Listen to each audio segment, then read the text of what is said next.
Hey guys, I'm Bella, the Maker Mama Boss Lady behind Bella's Custom Crochets, and today I'm here with another pattern drop for you for my newest pattern release. This is the Forgotten Lore Shawl, and it's definitely going to be hard to show you sitting down because it is large. You can kind of stand up and show it to you on. Also does funny things to the color of the video, but we're going to drop in pictures and stuff throughout to show you what this beauty looks like. But I'm going to walk you through today inspiration, the materials you're going to need, yeah, just what you need to know about the pattern before you consider purchasing it.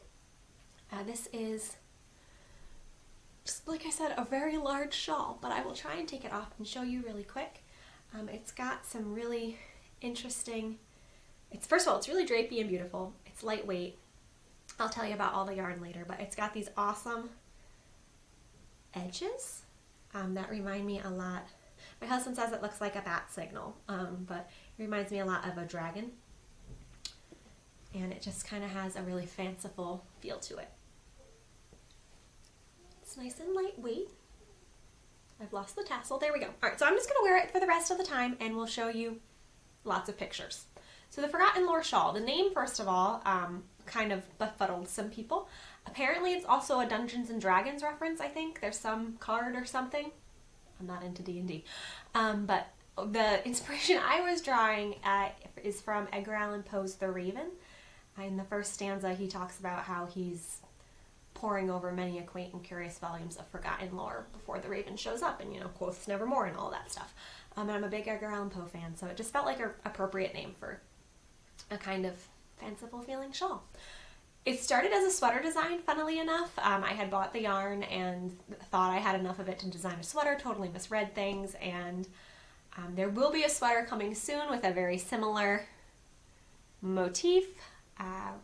But obviously this didn't turn out to be a sweater. So this shawl was kind of a happy accident. Like, I really liked the sweater swatch and I really liked the yarn, and I was like, we're making something.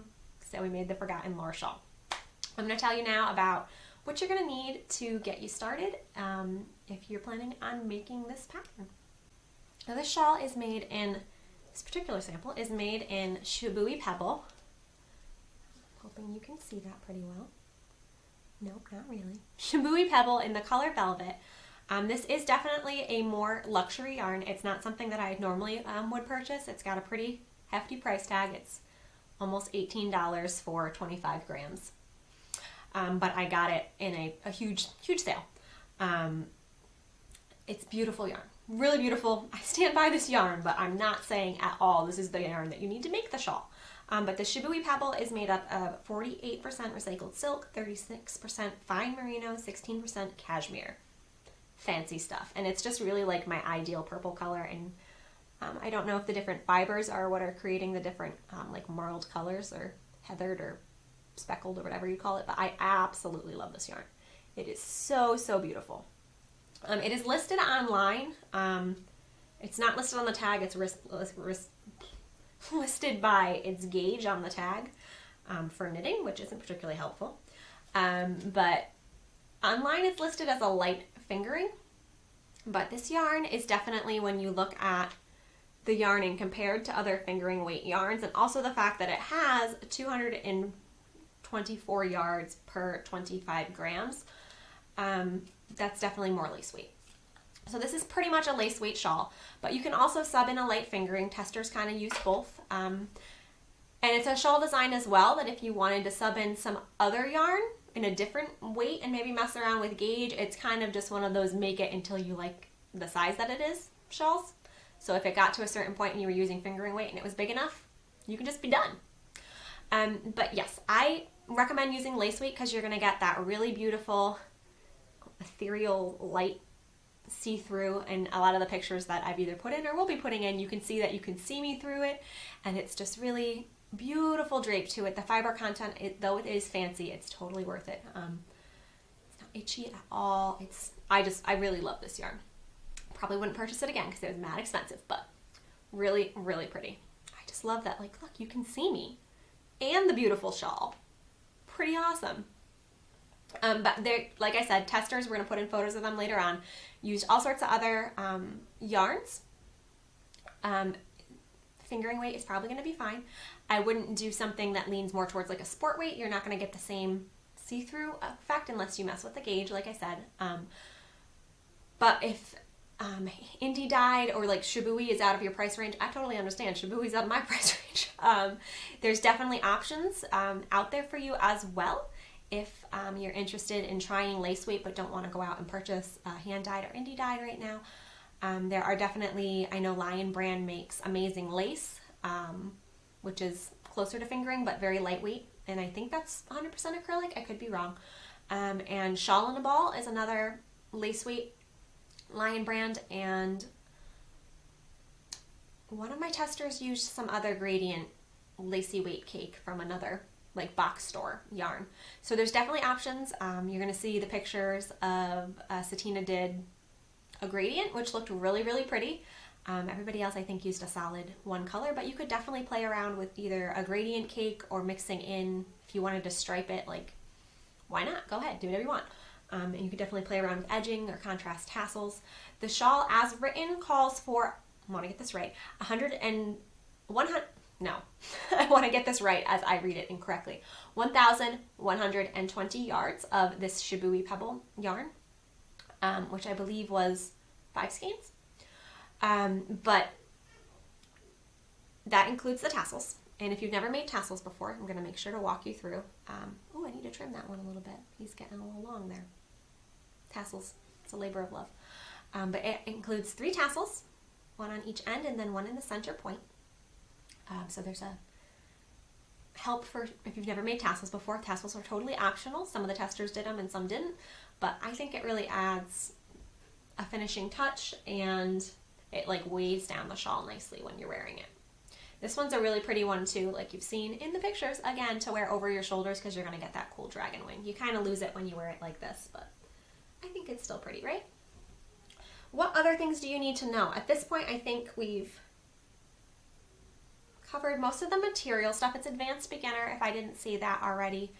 And the measurements for as written in pattern, it's going to be about 65 inches wingspan, which is pretty large. And then about 27 inches from the top to the center point. And again, if you wanted to make it shorter or longer, you can kind of just keep going at that point or stop. Doesn't really matter. And there's no like final edging that's gonna like mess up. There's no like scalloping or anything that you need a certain stitch count for. So just go until you're happy with the size of it. Now I want to cover what you're going to get with the purchase of the pattern, because I like to give you an idea of what you're getting yourself into. I've already said it is advanced beginner level, which means probably not your first shawl, but if you're familiar with crochet terms, there's really no crazy complicated stitches in here. It does use some puff stitches to create the like those seam kind of things. They're not seams, but the lines that run down the dragon pointy shawl bits. There's some puff stitches used, but there's going to be a photo tutorial in there to walk you through if you don't have internet access and you just want to print off your pattern. But there is also a video tutorial in which I show you both the puff stitch as well as how to get the shawl started, just because it's a little wordy. It's not complicated, but it's wordy. So if you're somebody that looks at a lot of crochet abbreviations and you're like, what does that mean? I have a nice little video that is private, so it's only included with the purchase of the shawl. That is going to show you how to get started, do the puff stitches, and hopefully clear up any what is she talking about. So that's included. Like I said, there is a tassel tutorial included. The tassel tutorial is also live on my, or free or available on my YouTube channel for anybody. It's specifically for this pattern, but it's a basic of how to make tassels in general. So you can apply it to any yarn weight, any size, any shawl, any pillow, whatever you want. It's just how I make my tassels. So that is available for you. There's also a link to how I block my shawls, another video that's available on my channel. But I try and provide in my pattern, along with pattern notes, a lot of videos and links to blog posts of mine and stuff that might help you if you're more of a visual learner, because you can only fit so many pictures and stuff in a pattern without it being like 40 pages long. So there's lots of links, lots of videos that are going to help you out, lots of pictures in the pattern with like arrows that are very clear. So hopefully if you are a visual person and don't do so great with just abbreviations, there's something in there to help you out. And of course, I'm always available for pattern support too. If you want to shoot me an email or Instagram message me, I'm here to help.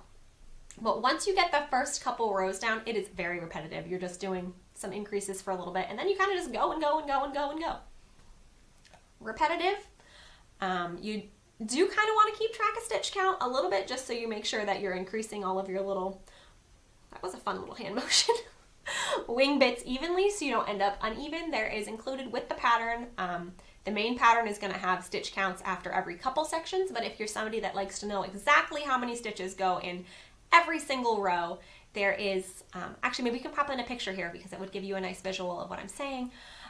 There is I call it a cheat sheet, a separate PDF that has every row with row count, with exactly how many stitches you need in between each puff stitch section, and it kind of builds out, and yeah, it's very helpful if you're into the numbers part of it.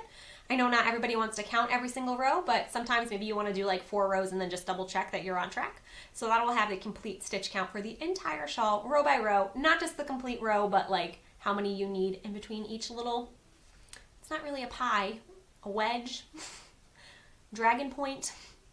I don't know what the terminology is for this. I don't even know what to call the shape of this shawl because I haven't been able to find another one. So we're calling it a dragon shawl. So that is basically what's going to be included with the pattern. And again, if there's any questions, I am always happy to help. So if you are watching this video, this pattern is now live on my Etsy and Ravelry shops. I will get it up on LoveCraft as well, but that takes a little bit of time because they by hand approve them. So I will have it on LoveCrafts as well eventually, but I will make sure to link down below this video to anything that I'm talking about. If you want to grab this Shabooey yarn, I'll drop a link for that as well, but there will be links to all of my pattern shops. I know some people prefer certain platforms over others at this point, so I try and make sure it's available lots of places for you. But there is going to be a sale with this pattern release, or with normally any of my pattern releases. I typically do a 10% off for the first week of the pattern. But this is really exciting because this is my 20th self-published pattern. Actually my 21st pattern if you count one that I did for a company that I don't own the rights to, but 20th pattern of mine, which is crazy to me. It's been about, I think I started pattern writing in January of 2018, so it's been a little bit, but still 20 patterns is a really big deal. So to celebrate, I'm going to be doing a 20% off all of my patterns from Labor Day until the Wednesday after, which I believe the dates are September 7th through September 9th. 2020 if you're watching this video in the future. So that is going to be on Ravelry, and you're not going to need a coupon code. I'm going to set it up so that all of the patterns will just be 20% off, including this one. So if you're looking to stock up on any of my designs, I have lots and lots of shawls, couple of garments, hat or two. There's 20 of them. Go check them out. It's not a long list. You can browse through, but I will link that down below as well for you. I don't do sales on Etsy because it's slightly more complicated and a lot more fees. But if Ravelry is an accessibility issue for you, shoot me a message and we can talk. But yeah, 20% off sale Monday through Wednesday, September 7th through 9th. So I think that is everything that I want to tell you about the Forgotten Lore Shawl. I hope that you have been inspired to create yourself a moody dragon shawl as well. We'll take it off and give it one more pan. Now I am stuck. Totally profesh, guys. Look, you can see me. How cool is that? So I hope this has inspired you to grab the Forgotten Lore Shawl for yourself. And make sure you tag me on Instagram if you make one, Bellas_custom_crochets, and use the hashtag Forgotten Lore Shawl to show yours off. I can't wait to see everybody's versions. The testers blew me away with their color choices and photography, so I cannot wait to see what you guys come up with. Thank you as always for supporting me and my patterns, designs, and my channel, and I hope that you stick around for more content. Like, subscribe, see you next time, guys. Thanks, bye.